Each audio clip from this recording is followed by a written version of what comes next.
Друзья, сегодня у нас 23 сентября. Blizzard выпустили официальный патч-ноут на английском языке. Он чуть-чуть раньше вышел на китайском языке, но я не стал готовить по этому патч-ноуту ролик, потому что, возможно, не все изменения будут в нашей английской версии игры. И поэтому я дождался, когда выйдет патч-ноут английский, и сегодня мы пройдемся по основным и интересным моментам, которые у нас появятся в обновлении 4.1 игры, которая будет 25 сентября. Это обновление выйдет в ночь с 24 на 25 сентября. И что интересно, что этот патч-ноут, это не простой патч-ноут, это, знаете, такая простыня очень-очень длинная. И, если честно, я думал сделать ролик с ключевыми моментами, но так не получится, потому что изменений реально очень много. Помимо того, что у нас появится новая кампания, у нас будет огромное изменение механик игры, о которых мы с вами поговорим. В общем, друзья, как всегда, в описании к этому ролику я оставлю тайм-коды, чтобы вы быстро могли перейти к интересующей вас теме. А также, друзья, я прошу вас подписаться на мой телеграм-канал по Diablo Immortal, потому что там я выкладываю новости о каких-то интересных изменениях в игре, а также о новых роликах заранее.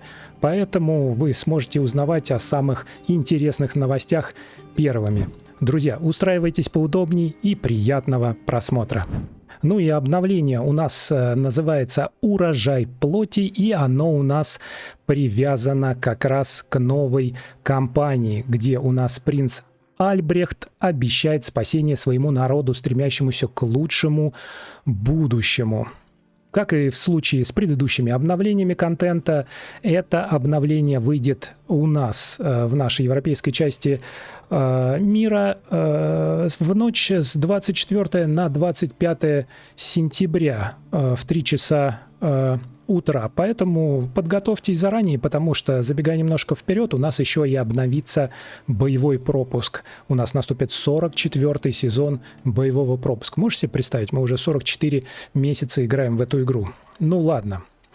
Также Blizzard, смотрите, выпустили Cinematic трейлер, посвященный новой кампании с Альбрехтом. И я уже, кстати, опубликовал этот ролик у себя в телеграм-канале DI Tools, поэтому, если вы еще не подписаны, обязательно подпишитесь. В общем, в этом обзоре у нас будет обзор основного квеста, новые легендарные драгоценные камни, о которых мы уже тоже очень много говорили, потому что перед этим официальным патчноутом было очень много спекуляций и дополнительных вбросов, а также предварительный блок от самих разработчиков. Также, что изменится в цикле раздора, какие будут, здесь знакомые улучшения написано, на самом деле речь идет, конечно же, о фамильярах, потому что familiar — это через Google переводчик переведена английская новость, он переводит как «знакомые». Также у нас появятся некие новые военные игры, где мы сможем создавать лобби и играть в PvP. Появится фестиваль Древней Луны, подробнее об этом поговорим. Ну, конечно же, у нас стартанет боевой пропуск 44-го сезона, появится фантомный рынок, можно будет еще включать музычку с фантомного рынка, будет огромное изменение баланса, ну и обновление функций. И, друзья, что у нас касается основного квеста, то в новом основном задании «Жатва плоти» мы будем исследовать плетеные поля, духовный центр и житницу Шарвала. Ну, то есть вот та новая область с шарвальским лесом, да, по-моему, шарвальские леса, она у нас откроется, ну, частично, по крайней мере, на то, насколько у нас будет рассчитан этот квест. Потому что разработчики говорили, что они будут добавлять контент еще по мере хода игры, поэтому я уверен, что ее не всю сейчас откроют. Ну, у нас там появятся новые боссы, в общем, новые задания. Это все будет очень интересно. Ну и самое главное, друзья, я уже опубликовал это в своем телеграм-канале, что есть промокод Flash Harvest, который можно будет активировать с 25 сентября по 8 октября и получить 1 легендарный глиф, 2 легендарных предмета, 3 аквамарина и 3 сапфира. Это можно будет получить только на один свой аккаунт. Обязательно это сделайте, легендарный глиф получить. Ну и у нас появится 3 новых легендарных драгоценных камня, которые мы уже вдоль и поперек с вами обсудили в нескольких роликах я выпускал. И здесь подтверждаются слухи обо всех камнях и также шансах нанесения урона. Ну, наверное, самые большие изменения у нас идут в цикле раздора, и здесь у нас огромные изменения в битве теней и кланов.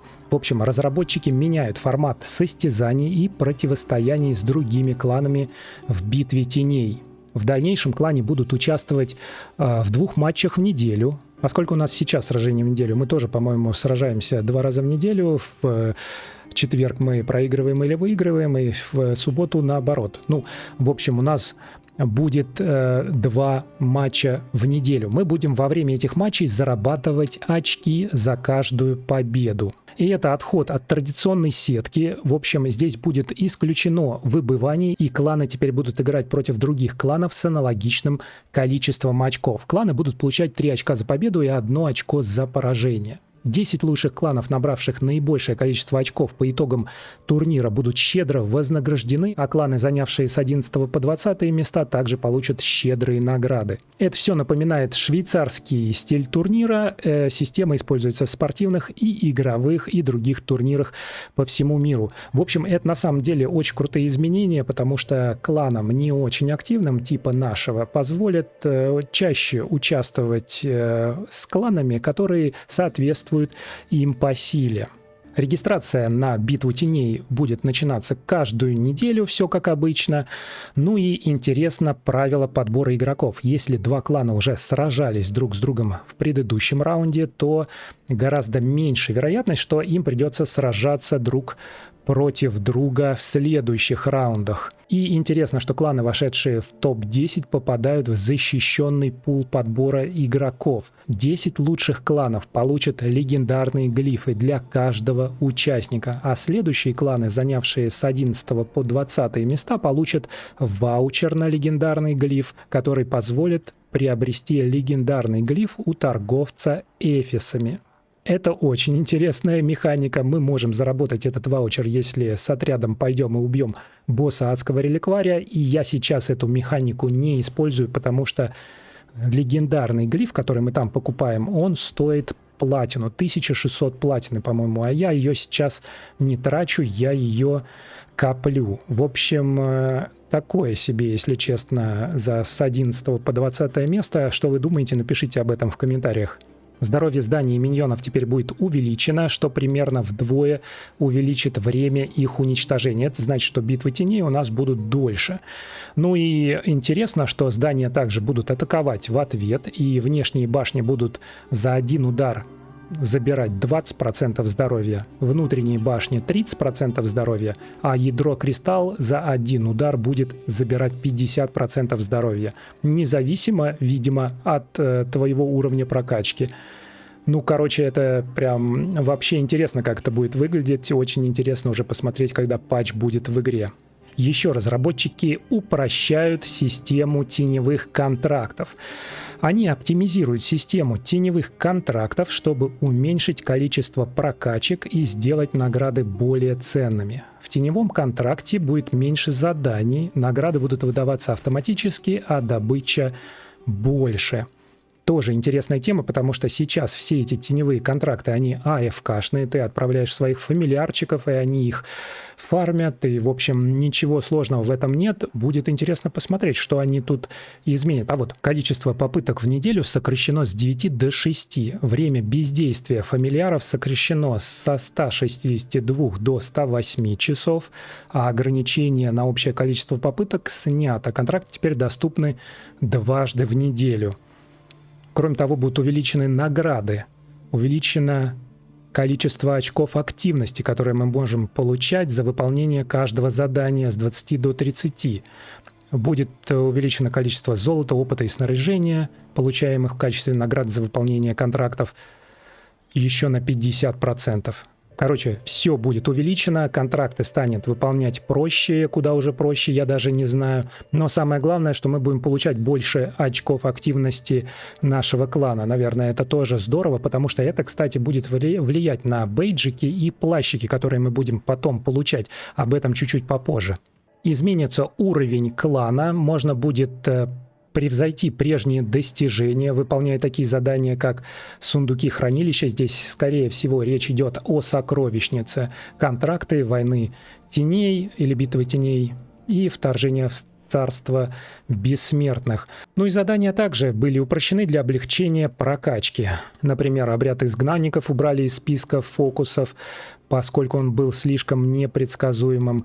В общем, очень много идет изменений в системе теней, кланов и также получаемых бонусов за выполнение различных активностей. Друзья, это все, конечно, подробно можно будет уже посмотреть в игре, потому что сейчас это немножечко абстрактно звучит, тем более для слабых кланов, в состав которого я вхожу, и не все выполняют эти задания. А в обряде изгнанников я только на тренировочном ивенте выступал, когда ты подходишь к битве теней, ты можешь посмотреть, что это такое. Но интересно, что нам можно будет объединяться и развиваться вместе. Еженедельные клановые мероприятия теперь вносят более весомый вклад в наш прогресс, позволяя каждому активному члену клана оставить свой след. Даже небольшие кланы, к которым, кстати, мы и относимся, смогут подняться по карьерной лестнице и получить престижные награды, которые ранее были недоступны. В общем, это тоже очень интересная тема. И здесь речь идет о плащах. На ключевых этапах ваш клан сможет открыть теневые плащи. Эти плащи окутаны дымом и звездным светом. Это эксклюзивные косметические награды, которые наглядно отражают статус и достижения нашего клана. По мере повышения уровня клана, основанного на ваших достижениях и то, как вы там сражаетесь в цикле раздора, теневые плащи открываются на определенных рангах, становясь все более великолепными по мере того, как ваш клан набирает силу. Я, кстати, уже публиковал, как будут выглядеть эти плащики в телеграм-канале, но, друзья, это очень интересная механика на самом деле, потому что у бессмертных есть такие огненные плащи, а у теней нет. Я считаю, что это несправедливость, и, конечно же, этот косметический эффект давно надо было внести в игру. Что вы думаете по этому поводу? Напишите, пожалуйста, в комментариях. Я считаю, что это прям очень классная фича, которая появится с обновлением. Также разработчики улучшат систему бафов, существующие клановые усиления, ну, то, что мы получаем в борьбе против имморталов или там грабя сокровищницу, плюс 16 к нашему урону по мере развития ранга нас как тени, они будут улучшены. Их порядок разблокировки будут перебалансированы. И здесь разработчики делают примечание, что это должно сделать наше развитие более плавным и гарантировать, что ценные бонусы будут получены в наиболее значимые моменты развития нашего клана. Короче, будем наблюдать, как будет расти наш прогресс. Интерфейс клана будет также полностью обновлен, но мы сможем это посмотреть только после обновления. И интересно, что будет масса изменений, которые получат офицеры клана для того, чтобы управлять другими участниками. Ну, все идет к тому, что более слабые кланы теперь станут гораздо более активными, потому что сейчас весь Махач, он был только у топ-10, там, топ-15 кланов, а все, кто ниже двадцатки, они, вот как я и говорю, в четверг проигрывали, в субботу выигрывали и наоборот. И, в общем, это вся активность. Там 5-10 участников только активных было. Также у нас появятся теперь испытания Акебы. Это эксклюзивный бой для теневого клана на 4, где нам нужно будет сразить 2 боссов, чтобы одержать победу. Очень классный, можно сказать, PvE-контент для кланов. Если мы выберем этот бой на более высоком уровне сложности, боссы, с которыми мы будем сражаться, будут усилены модификаторами. Короче, за прохождение испытания Акебы мы получим метки, усиливающие наш клан во время цикла раздора. Первое прохождение испытания Акебы каждую неделю принесет более высокие награды и метки. Все это, конечно, замечательно. Мы будем смотреть, как это выйдет в игру, но мы делаем ежедневное задание. Это участвуем в собрании теней, и здесь нам тоже выкатывают очень крутое улучшение механики. Собрание теней теперь можно будет пройти быстрее, чем когда-либо прежде, благодаря уменьшению количества благословений и увеличению времени на убийство. Это интересно, кстати, они уменьшают количество благословений, а мы будем получать все те же, сколько мы там получаем, 3 на 4, 12 ключей претендента. Ну, я надеюсь, что те же, да? Теперь, в общем, время между благословениями будет сокращено с 2 до 1 минуты. Ну да, то есть АФКшить можно будет гораздо меньше. Это, конечно, было испытание стоять. Каждый день ты должен прийти и стоять там. Запустил его, телефон положил в карман и просто идешь. Но теперь можно будет наглядно видеть, кто получил еще первоначальное благословение, а если вы его не получили, вы можете получить его от уже благословленных игроков. У них, видимо, появятся определенные метки. Тоже очень интересно, как это будет выглядеть после обновления. Также разработчики оптимизируют управление кланом. В общем, они добавляют гораздо больше интерфейса для офицеров, для того, чтобы можно было смотреть, где какие участники, какие у них резонансы, подбирать правильные группы. Это все очень круто, и я считаю, что, как я уже и говорил, что для слабеньких кланов это даст еще один глоток воздуха, потому что для слабых кланов сейчас вся эта теневая активность, она, в общем-то, была практически пустая. Ну и у нас обновляется Warband, что переводится с английского как «отряды». Теперь гораздо проще будет находить ремнанты, ну или реликты, да, remnants, это как бы останки более высокого качества во время очищения глубин. Вы, кстати, используете эту механику, соединяетесь в Warband Parties, это в команды из 4 человек, из одного отряда, чтобы очистить глубины, вам тогда выпадают очень крутые реликты. И реально можно найти все те, которые дают очень серьезный бонус к базовому свойству комнаты. И, кстати, о комнатах сейчас мы поговорим дальше. Остатки теперь выпадают в рейдах реликвария отрядов, и для получения максимального количества требуется всего 4 игрока. Остатки по-прежнему можно найти с меньшим количеством участников, но шанс их найти уменьшается с каждым игроком меньше 4. И тут очень интересно, друзья. Это значит, что когда мы будем участвовать в рейде адского реликвария, например, чтобы получить наш ваучер или купон для вечного легендарного глифа, да, мы будем убивать монстра, нам еще будут выпадать реликты из отрядов, да, ну, из комнат отряда. Это, кстати, очень странно и интересно. В общем, но когда в рейде адского реликвария выпадает набор реликвий, все они будут доступны для одного конкретного броска. Бросок, я думаю, здесь имеется в виду комната, да, ну, сейчас такая механика, что у тебя есть комната, и реликты соответствуют определенной бонусу комнат. Там у тебя защита или урон или что-то еще. И давайте, кстати, посмотрим, как это выглядит сейчас в игре. Вот, если мы зайдем в отряд и войдем в управление комнаты, то есть бросок имеется в виду вот арсенал, медпункт, зал тренировок, библиотека. Видите, у нас в библиотеке, например, здесь базовый бонус защитник, и он дает вот реликты, которые мы собрали. Теперь эти реликтушки у нас будут выпадать, когда мы с Warband, с нашим отрядом в составе 4 человек, ну или меньше, просто с меньшей вероятностью, будем ходить и убивать боссиков адского реликвария. А мы, или вы, я надеюсь, каждую неделю 2 раза ходите с участниками отряда убивать боссов адского реликвария. В общем, они будут выпадать нам еще из рейдов адского реликвария. И когда в рейде адского реликвария выпадает набор реликвий, сейчас я закрою вот эту штучку, когда в рейде адского реликвария выпадает набор реликвий, все они будут доступны для одного конкретного вот этого свойства, и любой член отряда сможет их подобрать. Награды не привязаны к конкретному персонажу, реликвии могут выпасть только в течение первых 5 зачисток после каждого сброса. И тут очень интересно, комнаты отрядов будут удалены для дальнейшей оптимизации и упрощения системы. Теперь, друзья, вот этих вот комнатушек отряд, комнатки у нас не будет. У нас, видимо, здесь поменяется интерфейс и просто будут свойства. И каждый участник сможет напрямую выбрать активную комнату, да, но теперь это будет не комната, они здесь переведено как бросок, но на самом деле это, наверное, будет просто свойство.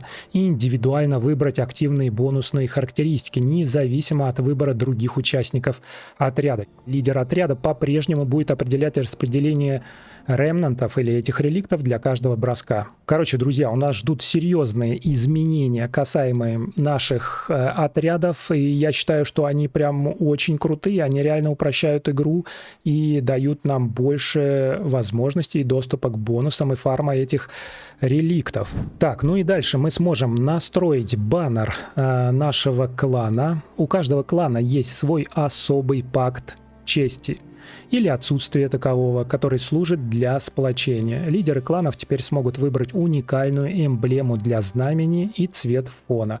Это все очень и очень здорово.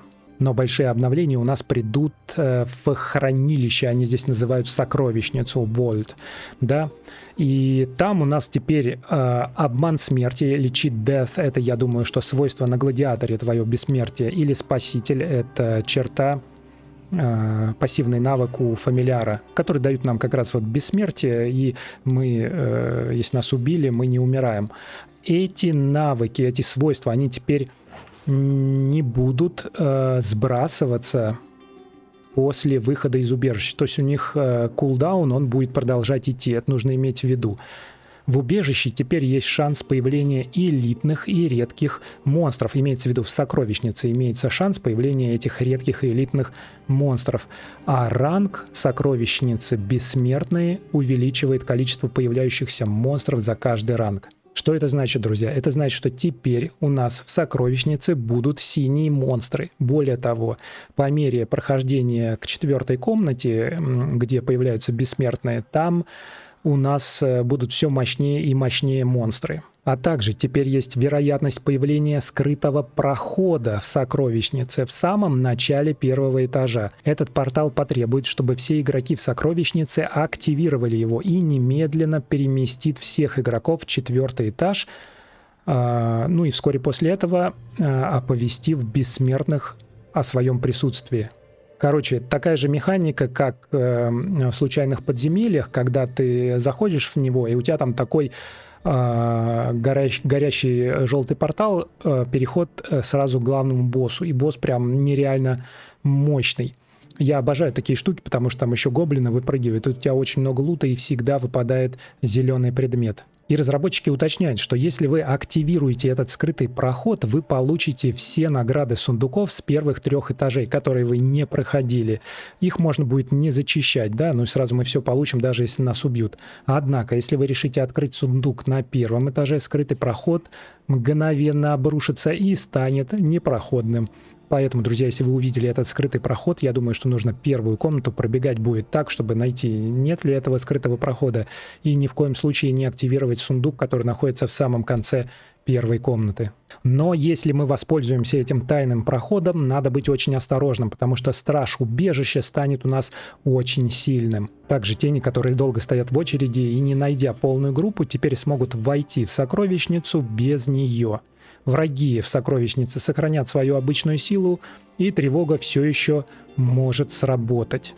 Ну, в общем, теперь можно будет 1, 2 или 3 входить в сокровищницу, что на самом деле очень здорово. Кроме того, количество хилтов, то есть эфисов, которые получают при защите хранилища бессмертными, было увеличено с 200 до 350 за победы и со 150 до 200 за поражение. Но это значит, что бессмертные, это, скорее всего, к бессмертным относится, что они будут получать больше бонусов за то, что они убивают нас, бедных теней, в 4-й комнате. Кстати, друзья, вы, когда проходите сокровищницу, вы заходите в 4-ю комнату, там неважно, убьют вас или нет, вам нужно максимальное количество сундуков открыть в 4-й комнате, потому что они все вам засчитаются. Вы так меньше забегов сделаете в сокровищницу, чтобы забрать недельный кап. Напишите в комментариях, как вы делаете, но я всегда прохожу в 4-ю по максимуму.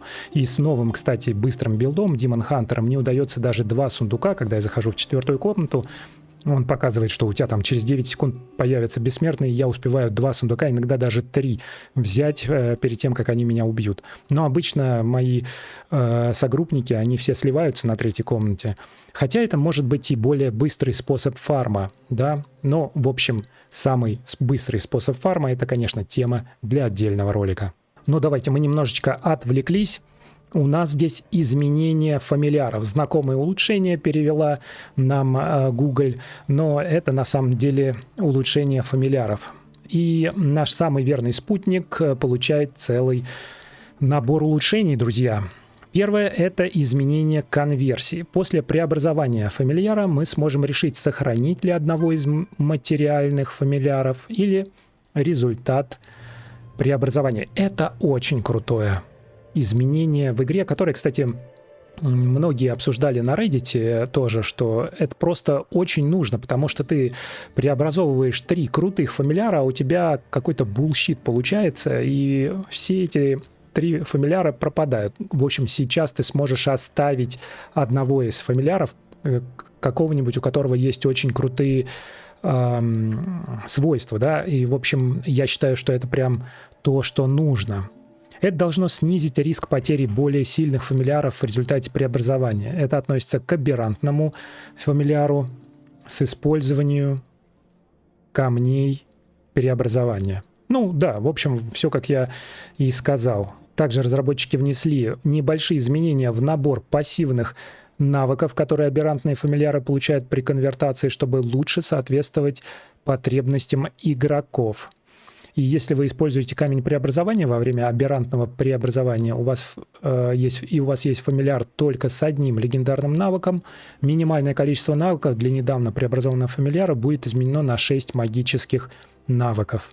И, друзья, здесь немножечко такая сложная тема для многих игроков, которые не используют механику преобразования фамильяров. Я тоже перестал ее использовать. Давайте посмотрим, сколько у меня сейчас есть контрактиков. Я перестал их преобразовывать. И вы видите, у меня накопилось аж 3 плюс 58 — это 61 контракт. Я не помню, забрал на этой неделе или нет, но, в общем, это такая рулетка была до этого патча. Я думаю, что с этим патчем эта система изменится, и мы сможем вновь преобразовывать фамильяра без больших рисков потерять огромное количество ресурсов на то, чтобы получить самого главного нашего фамильярчика с эффектом, с навыком, да, с свойством спаситель. Где ты, мой сладенький? Вот он.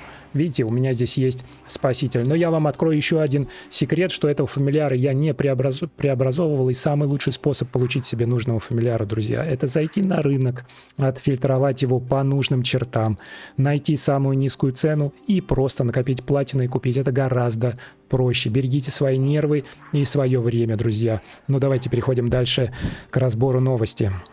Ну и здесь разработчики делают большое примечание по преобразованию. Вы обязательно все это посмотрите, когда выйдет эта новость уже на русском языке. А мы сразу же перейдем к измененным правилам торговли. И я думаю, самой важной новостью для тех, кто перекачивает платину, будет, что максимальная цена фамильяра с одним легендарным навыком или меньше была обновлена, чтобы сделать цены более точными и упростить продажу. И самое главное, что период заморозки после обмена фамильяра также был увеличен до 7 дней.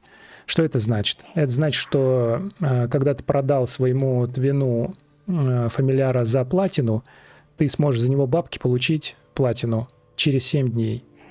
Если я неправильно понял, напишите, пожалуйста, в комментариях, но это какой-то пипец. Это реально настроено против игроков, которые перекачивают фамильяров, потому что у всех уникальный набор свойств, да, вот этих: свирепость, ловкость, проницательность, устойчивость, и их невозможно застакать на рынке, там, 20 фамильяров с одними и теми же свойствами. И это пользовались игроки, которые перекачивали платину с одного своего твина на другой. В общем, интересные изменения. Я думаю, что все, что не происходит, все к лучшему, потому что я такими вещами, конечно же, не занимаюсь и играю очень честно. Стараюсь тратить на игру не больше там 1,5-2 часов, но вот когда записываю такие ролики, то, конечно же, дольше. И дольше всего, конечно, занимает монтаж. А это значит, друзья, что если этот ролик вам нравится, то обязательно поставьте лайк и не забудьте подписаться. Потому что когда вы подписываетесь, YouTube это видит и начинает рекомендовать это видео другим ребятам, которые интересуются Diablo Immortal. И так я смогу быстрее дойти до 1000 подписчиков. А когда я дойду до 1000 подписчиков, я разыграю очень крутой бонус в игре в своем телеграм-канале. Поэтому обязательно подпишитесь, а мы с вами идем дальше. И поговорим мы о военных играх, которые появятся в игре. Военные игры — это новая система, которая позволяет создавать собственные PvP-лобби в любое время. На старте будут доступны 3 режима для оттачивания своих навыков. Зов разрушения, убийца и битва башен. Кстати, зов разрушения я недавно описывал в своем ролике как один из крутых способов получать родолит. И это 24/7 доступное, почти 24/7. Оно в течение всего дня доступное PvP-событие, где ты можешь пойти, порушить народ, если тебе не хватает поля боя.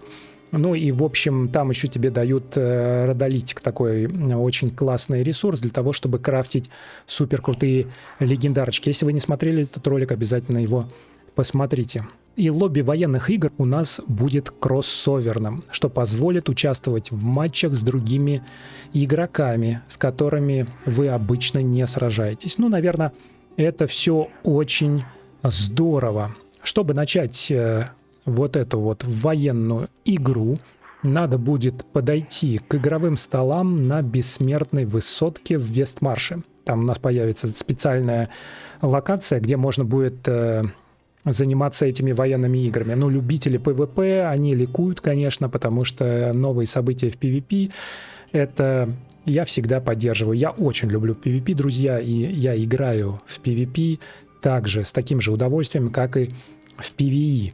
PvE — это для меня скорее рутина сейчас в Diablo Immortal, потому что все задания, они как день сурка. У тебя очень четкий план, ты просто поддерживаешь и постоянно фармишь. В общем, я уже устал, я жду новую кампанию. Когда же она наконец выйдет?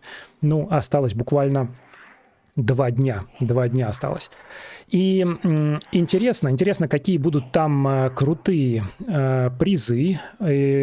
Также там будет действовать дебаф раздор, который снижает бонусы от легендарных камней и других источников силы в PvP. Будет нормализация определенная по балансу. Я думаю, что все камни, они будут 10 уровня, а все дополнительные камни резонирующие будут убираться. Короче, очень интересная тема. Мне прям очень хочется посмотреть, как это будет работать, как будет работать матчинг.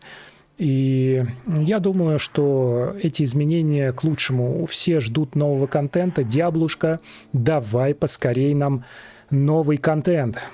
И следующее, о чем у нас говорят разработчики, это фестиваль Древней Луны. Обитатели Санктуария отмечают в своих календарях, чтобы насладиться небесными торжествами, усеивающими полуночное небо. С 1 по 15 октября у нас будет событие, где надо будет просто выполнять определенный пул наших ежедневных и еженедельных заданий и забирать крутые призы. Накапливать баллы и забирать там, что тут у нас, легендарные глифы, руны, лунную флору, которую потом, видимо, можно будет менять на призы. В общем, это очередная заманушка, чтобы ты просто играл в игру.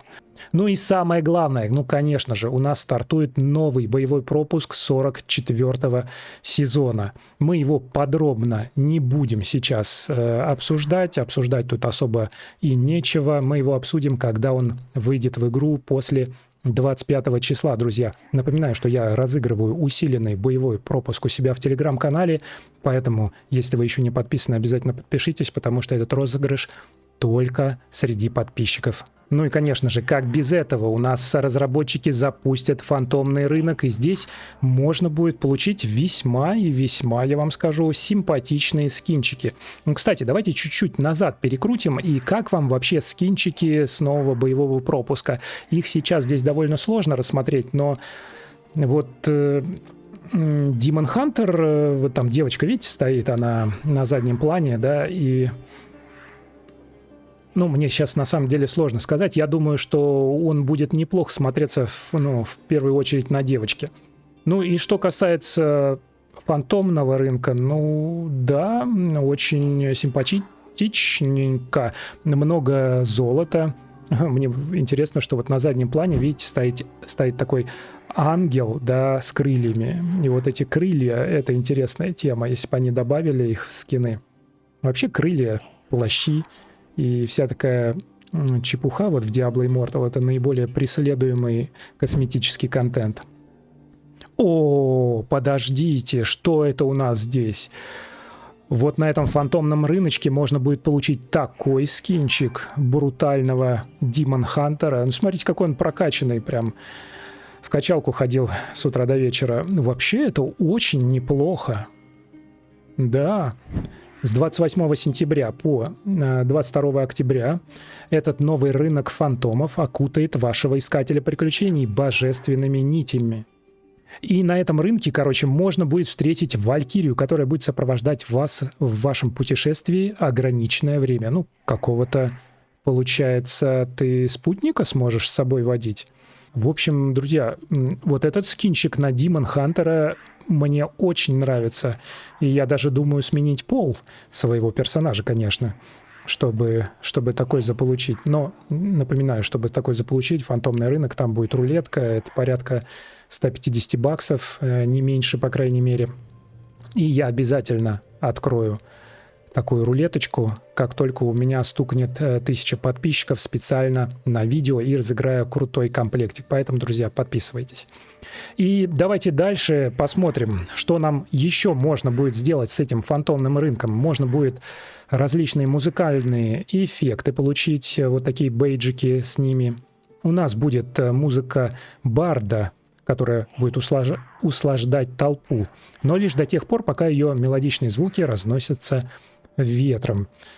Эта музыка меняется при переключении между значками, поскольку у каждого из них своя тема. Вы также можете слушать музыку. Ну, интересный тоже косметический эффект для тех, кто 24/7 проводит в Diablo и хочет каким-то образом разнообразить свою жизнь. Ребят, я прошу вас, не забывайте, что Diablo Immortal — это просто игра. Она действительно очень классная, но реальная жизнь, она всегда должна стоять на первом месте. И самый ценный ресурс, который у вас есть, это ваше время. Не стоит тратить на игру. Задумайтесь об этом. Но давайте, мы опять немножечко отвлеклись, и следующее у нас — это тотальное изменение баланса. И я не буду подробно сейчас останавливаться на этом. У нас вот для варвара, для рыцаря крови, да, для крестоносца. Вы, пожалуйста, зажмите паузу, чтобы посмотреть, о чем здесь. Но если вы играете, то можете дождаться русского еще патчноута и подробно почитать, потому что уже будете знать, о чем идет речь и что вас ждет в PvP, по крайней мере, да, потому что все эти изменения баланса, конечно, связаны с PvP-контентом, когда все друг на друга жалуются, что ты слишком мощный, вот, а кто-то жалуется, что я слишком слабый. Ну и мы остановимся на охотнике на демонов, потому что я за него играю, и у нас здесь и как раз сущности пекла 8. Урон от взрыва увеличен с 50 до 75% для последующих попаданий. Да, действительно, когда сейчас ты бегаешь, это автоатака. Ты бегаешь, и он каждые 5 метров выпускает бомбу, она взрывается. Если она попадает в одного и того же монстра, то она взрывается, нанося ему всего 50% от первоначального урона. Теперь будет 75%. То есть это такой нерф наоборот у нас, охотника на демонов. Ну и также набедренники неизбежного ада, касается ловушки с кинжалами, теперь обжигающие ловушки могут перекрываться, и враги будут получать урон от каждой ловушки по отдельности. Что интересно, я не вижу здесь нерфа. И это очень хороший знак. Потому что охотник на демонов мне, очень сейчас нравится.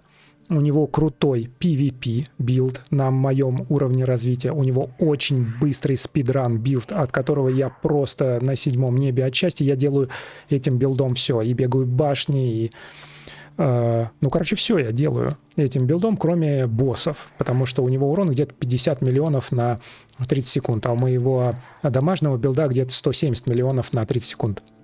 Ну и что у нас касается друида, можете нажать на паузу, монаха, некроманта и буря, по-моему, даже самый длинный список здесь, волшебницу. Надеюсь, друзья, вас всех понерфят, чтобы Demon Hunter был самым сильным в PvP. Ну, надеяться на самом деле не стоит, потому что если Demon Hunter будет самым сильным, все просто перейдут на него, и все будут охотниками и охотницами на демонов бегать и взрывать друг друга дымовыми завесами.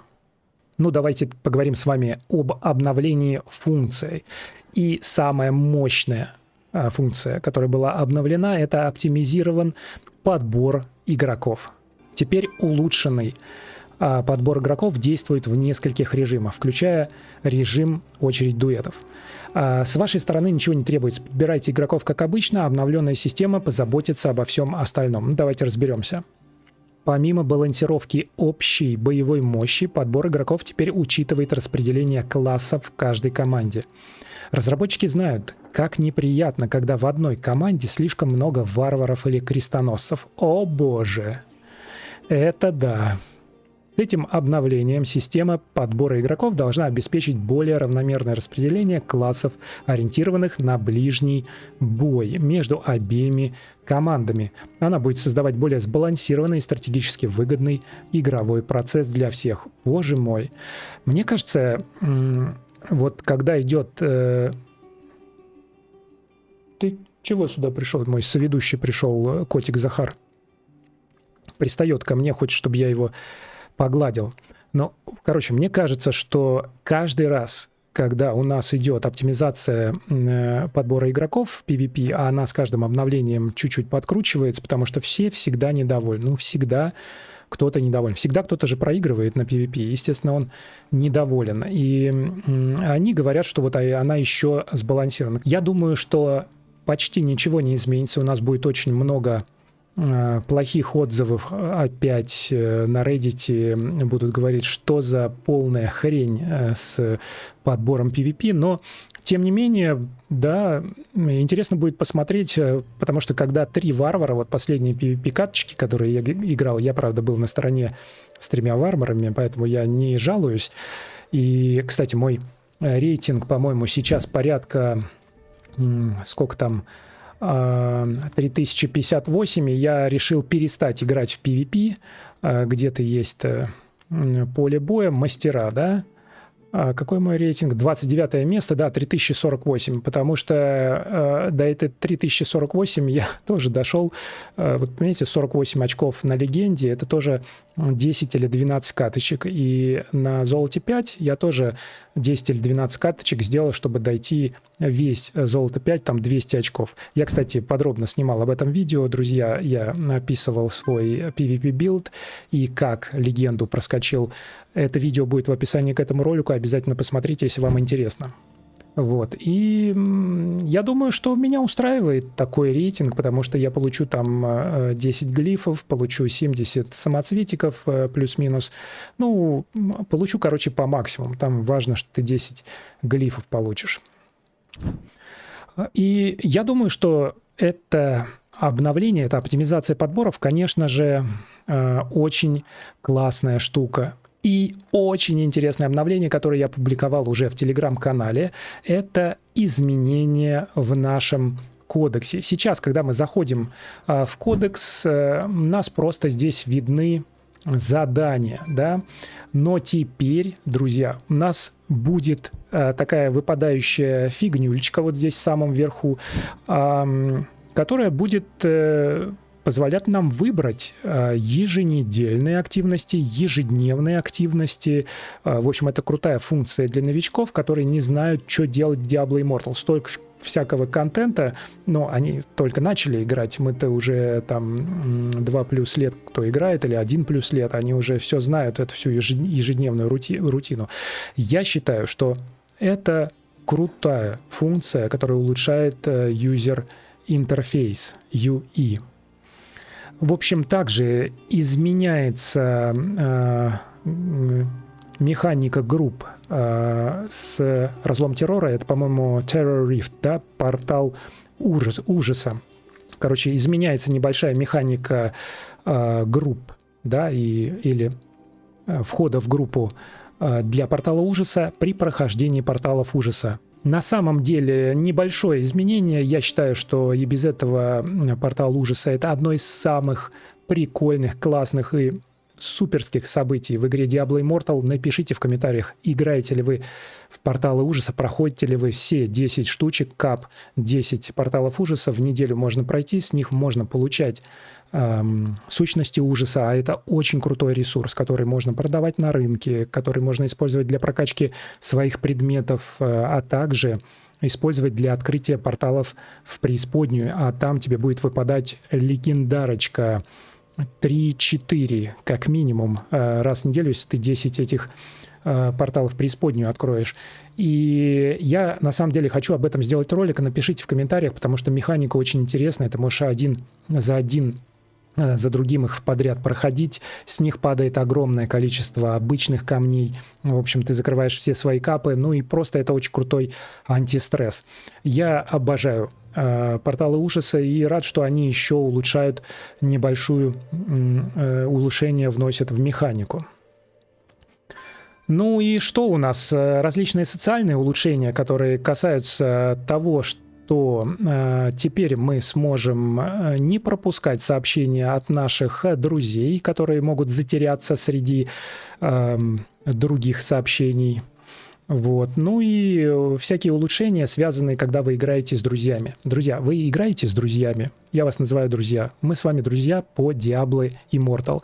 Я все еще играю большей частью один, потому что играю абсолютно в рандомное время. Я взрослый человек, у меня есть работа, и записываю, и все делаю в свободное от работы время. Это мое развлечение, Diablo Immortal. Я обожаю эту игру, я трачу на нее огромное количество времени. Ну и плюс моя творческая самореализация, потому что я занимаюсь съемкой видеороликов, различного контента. Это лишь один из моих ресурсов, которые я веду, Diablo Immortal. В основном я занимаюсь съемкой видео для работы, различные обучающие ролики, туториалы, записываю презентации и так далее. И, в общем, мне очень нравится снимать. Ну и Diablo Immortal я просто обожаю. Ну почему не творчески самореализоваться здесь? И, друзья, почему бы нам вместе не играть? Добавляйтесь в наш клан, пишите время, какое вы играете. Я в клане, по-моему, называется он Cuckoo Knights. Давайте быстренько посмотрим. Клан Cuckoo Knights. У нас классный чувак Stainless, да, не стальной, короче, без стали чувак, главарь. И у нас очень казуальный клан. Мы играем, получаем удовольствие, никаких требований нет, но если ты не активен, дней 10 тебя кикают, короче, требований никаких нет. Ну, если вы играете более-менее регулярно, вступайте в наш клан, у нас есть еще командная группа, и уже сейчас около 15 игроков у нас активных есть. Также мы завели клан Cuckoo Nest, и там очень слабенькие игроки, которые только начинают играть, они спокойно, медленно развиваются, и мы стараемся им помочь в развитии. Я с удовольствием погоняю с кем-то из своих подписчиков и даже могу снять об этом ролик, сделать какой-то контент. Поэтому, в общем, Blizzard делает определенные улучшения для социализации. Игра Diablo Immortal социальная. Мы все проводим в ней огромное количество времени, общаемся. Это целый мир, целая жизнь. И будет здорово, если мы будем играть вместе. Ну, будут различные улучшения также с обновлением, которые касаются системы объединения в команды. Будет показан класс товарища по команде, будет определенный тайм-аут командного приложения, чтобы избежать путаницы с предыдущими запросами. Заявки команд теперь автоматически истекают через 30 минут. Да, бывает иногда там висит заявка, когда ты рейд адского реликвария проходишь, но 30 минут, чтобы проходить даже 5 боссов, я думаю, это слишком долго. Хотя нет, 30 минут может и не хватит для того, чтобы 5 боссов пройти, в зависимости от участников пати, да. Ну и автоматическое принятие приглашений в команду и целей. В общем, различные улучшения. Также Blizzard исправляет ошибки, которые тоже можно прочитать сейчас на экране. Ну и у нас появляется функция повторного прохождения случайных подземелий. Но вообще я думаю, что эта функция не такая уж и важная, потому что когда ты проходишь случайное подземелье и выходишь из него, во-первых, ты уходишь из группы, и у тебя появляется справа такая табличка, типа пройти его еще раз или продолжить поиск. Но еще разработчики улучшают это и также вносят улучшения в подземелье. И здесь примечание. Мы прислушались к отзывам игроков на форумах и в вопросах. И игроки сообщали, что в подземельях были моменты, замедляющие темп. Ну, что там приходится дамажить боссов, которые их контролят, неуязвимость у них и лишние клики нужно нажимать. Хочется же просто глазами всех монстров убивать. В общем, разработчики пошли навстречу. Я не могу сказать, что это плохая идея, потому что я хочу максимально сократить время, которое я трачу на ежедневную рутину в Diablo Immortal. Вот то, что каждый день одно и то же делаю. Ну и, в общем, они нерфят боссов.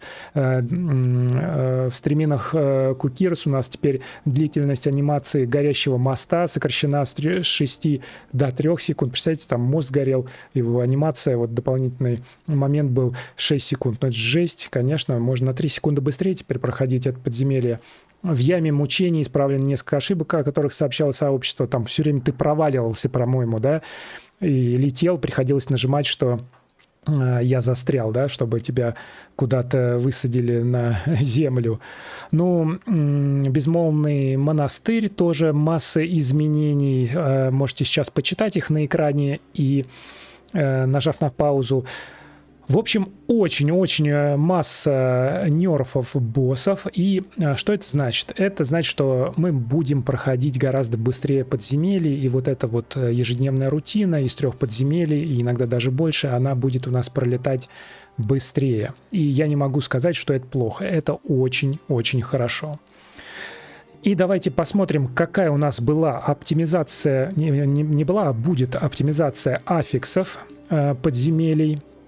Здесь разработчики меняют некоторые существующие модификаторы для подземелий. Вы знаете, что когда вы проходите подземелье, по-моему, там челлендж, да, он, ну, такой-то обычный, ты можешь пройти уровень сложности, а можешь челлендж. И у тебя появляются либо какие-то бафы, либо у монстров какие-то бафы, и сложнее проходить подземелье, но награды круче. И вот сейчас вы можете остановить и почитать, какие будут изменения, связанные с прохождением этих вот сложных подземелий. Ну и появится новый модификатор подземелья — испытание. Вообще испытание челлендж. Это и сейчас он есть челлендж, то есть это как бы испытание 2, да, появится. И это беспорядочное нападение. Угу. Подобно добыче жадности. Ну, короче, вы сразу переходите к финальному боссу. Это подземелье, которое я больше всего люблю. Да, они очень быстрые обычно, особенно если ты с хорошими, сильными игроками. И проходите через 3 дополнительных портала, чтобы сразиться с другими боссами. О, это круто! То есть это новое подземелье, когда ты проходишь через портал к финальному боссу, а потом еще 3 дополнительных портала. Я думаю, видимо, как в Адском реликварии, иногда он появляется такой, должны все игроки подойти, и там еще 3 боссика появляются, таких слабеньких, и тоже их нужно замочить. В общем, это очень круто, потому что лично для меня PvE-контент, где ты сражаешься не с монстрами, просто мобами, да, а с какими-то боссами, он всегда более приветственный. Напишите в комментариях, нравится ли вам это или нет. Я думаю, что такая система зайдет абсолютно всем. Ну, у нас появятся также рекомендации по билдам, что очень интересно для новичков будет, скорее всего. Но напомню, если вы играете для Demon Hunter, то у меня в плейлистах есть подробная подборка билдов, которые реально работают, которые проверены, которыми я постоянно играю. Сейчас конкретно я играю на 3 билдах, и они очень подробно описаны с примерами и с реальным контентом. Поэтому залетайте туда и посмотрите, какие сейчас самые актуальные билды на тот класс, кем я играю. Я играю за охотника на демонов. Это все очень здорово. В общем, почитайте, нажмите на паузу. Я думаю, что классная функция, которая появится в игре. Мы подробно это все разберем, когда уже обновление выйдет. Я буду делать короткие ролики, где каждый пункт обсужу, если же там будет какой-то интересный контент, ну что-то, что хочется чем поделиться. А так эти новости все также будут у меня на телеграм-канале, поэтому подпишитесь и там. Ну и интересные события у нас появляются также в открытом мире. Это новые проклятые святилища. В диких землях появились 2 таинственных проклятых святилища, искажая ближних монстров своей зловещей силой. В общем, будет 3 типа святилища. Элитное святилище, при активации которого наполняется темной энергией. Побежденные вами монстры смогут возродиться в более сильных формах. Это интересный контент. Также появится тип святилища «Разделенная святыня». Это святилище искажает реальность, заставляя монстров разделяться на идеальные копии. Примерно как Баал там разделялся, да, но тебе нужно дамажить правильного. Вот, другое — это копия. Каждый бой превращается в ураган врагов. Ну и общие черты. Это святилище появляется редко и без предупреждения. Эти святилища выпускают зловещую красную ауру и мгновенно узнаются издалека. Сами святилища видны всем игрокам, но вызываемые ими монстры доступны только вашей команде. Очень интересный контент появляется в игре в открытом мире. Если вы любите бегать, фармить, выполнять поручения и все такое, то можете натолкнуться теперь и на эти прикольные святилища. В общем, эти святилища разработчики утверждают в примечании сбалансированы с целью не перегружать поле боя. Ну, то есть все это сделано так, чтобы где-то не концентрировалось большое количество игроков и не перегружали сервера. Также будут изменения в выпадении предметов в адском реликварии. Предметы, которые выпадают во время рейдов адского реликвария, часто выпадали рядом с порталом, и их было сложно поднять. Ну, не пугайтесь, если вы выйдете и не поднимете их, они у вас все равно появятся в почте. Но теперь эти предметы реже будут выпадать вблизи портала. Они будут выпадать вблизи порталов, но реже. Ну и также у нас появится... обновится искатель приключений, главы 5 и 6 «Путешествия героя» будут доступны.